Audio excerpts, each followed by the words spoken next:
I love you. I love you. I love you. I love you! Obsession is the newest horror film which has quickly become an online sensation and has worked wonders at the box office. It's been hailed by critics and audiences alike, with a 4.2 on Letterboxd, 8.2 on IMDb, and a 95% on Rotten Tomatoes. But is it really worth all the hype? Today we're breaking down why everyone seems to love Obsession and if it's really the best film of the year so far. In order to really understand why the creation of Obsession is such an incredible achievement, you really have to know the man behind the camera.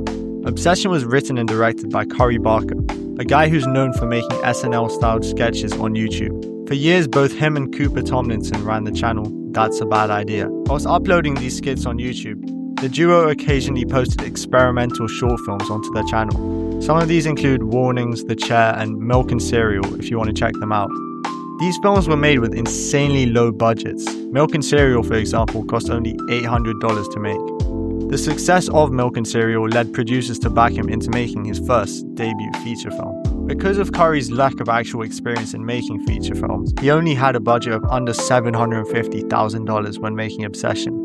It was an entirely independent film up until it premiered at Toronto International Film Festival and a bidding war started between production companies. In the end, Focus Features bought the rights to Obsession for $14 million, and they partnered with Blumhouse for the marketing campaign. Speaking of that shit was awesome, man. We had massive billboards in LA and New York with messages from Nikki like this. The phone number written on the billboards actually worked, and they actually released real-life replicas of the One Wish Willows available to the public, which sold out rapidly.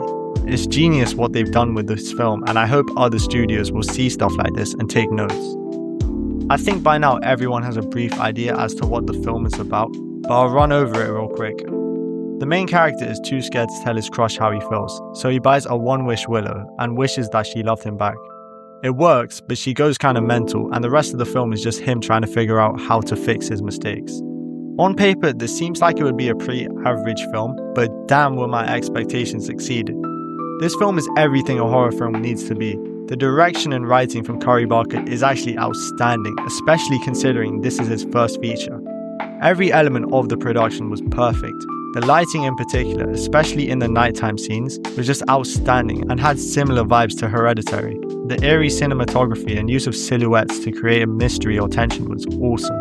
The score was just so haunting and, like every other technical aspect, worked as well as it possibly could have. It's near impossible to talk about this film without mentioning the performances as well. Indy Navarrete, who played Nikki, is about to see her career absolutely take off. I genuinely think this was one of the greatest horror performances of all time. It's up there with Toni Collette in Hereditary and Jack Nicholson in The Shining. It's just that good. There's also Michael Johnston, who plays the main character, and did a great job at being terrified every time Nikki was on screen. These two really complemented each other, with Nikki just being scary as hell and Bear, the main character, being scared as hell. There are only two other characters who get any screen time, those being Ian and Sarah.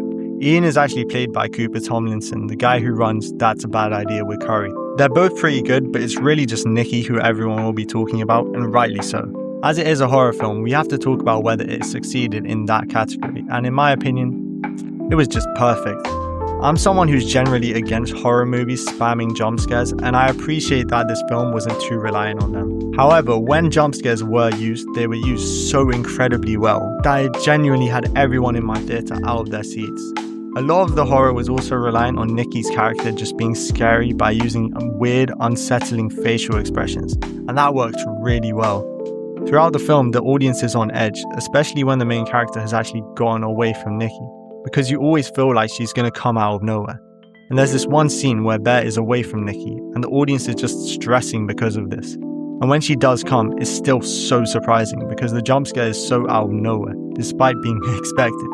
I know that sounds dumb, but if you watch the film, you know what I'm talking about. That scene was likely the highest my heart rate has ever been in a cinema, and I do think this was the best theatre experience I've ever had when watching a horror film. Another reason why the horror aspects work so well is because the film also has a lot of comedic parts, and the film will often jump between the two genres. This kind of makes sense considering Cory and Cooper's YouTube channel is mostly funny skits and all their short films are horror. This film also does something which a lot of modern horror films fail to do. In Obsession, there's no monster or demon or anything of that sort, which is the main villain of the story. No, it's just a girl who's been sort of possessed by something which has made her start acting the way she does. The reason I love this is because, unlike other films where they just spam demon jump scares and show all sorts of scary stuff, this film just relies on the acting of Indy Navarrete in order to freak out the viewer.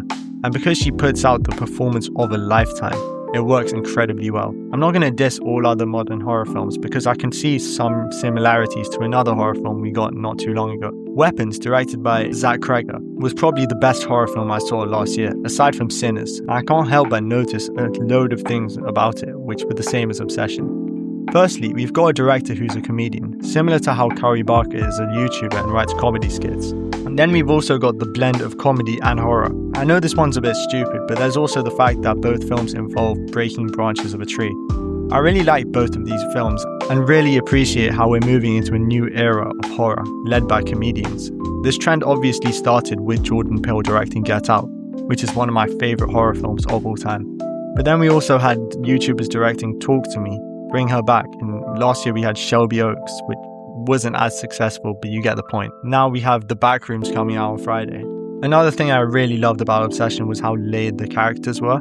It was just completely different to what you see in any other basic film where you have the main character to root for and then you have the villain to root against. Without spoiling anything, Bear is a very morally grey character, which makes it pretty difficult for the audience to root for him anyway. He makes a lot of decisions which are understandable and yet just wrong. There's been a lot of debate online regarding who the real villain of Obsession is, whether it's Nikki, Bear, or even Ian. The fact that it's so open to interpretation is just so refreshing to me, and I love to see people making their case for what they think is right. It really reminds me of Mulholland Drive, where Lynch just leaves the audience with so much to think about and process for themselves. In the case of Bear, he reminds me of a character we saw earlier this year in The Drama. The similarities between him and Robert Pattinson's character are just uncanny. They both create really stressful environments for the audience, and we follow them on a journey that ultimately descends into absolute madness. That being said, these are my two favourite films of the year, and wouldn't be the case without Michael Johnston and Robert Pattinson's nerve-wracking performances. I truly believe Obsession is going to have a huge impact on not only horror as a genre, but cinema and independent filmmaking. A YouTuber has just produced an absolute box office hit, which is only second in the charts and was only beaten by a cash grab. I went to see it 10 days after release and my theatre was fully sold out.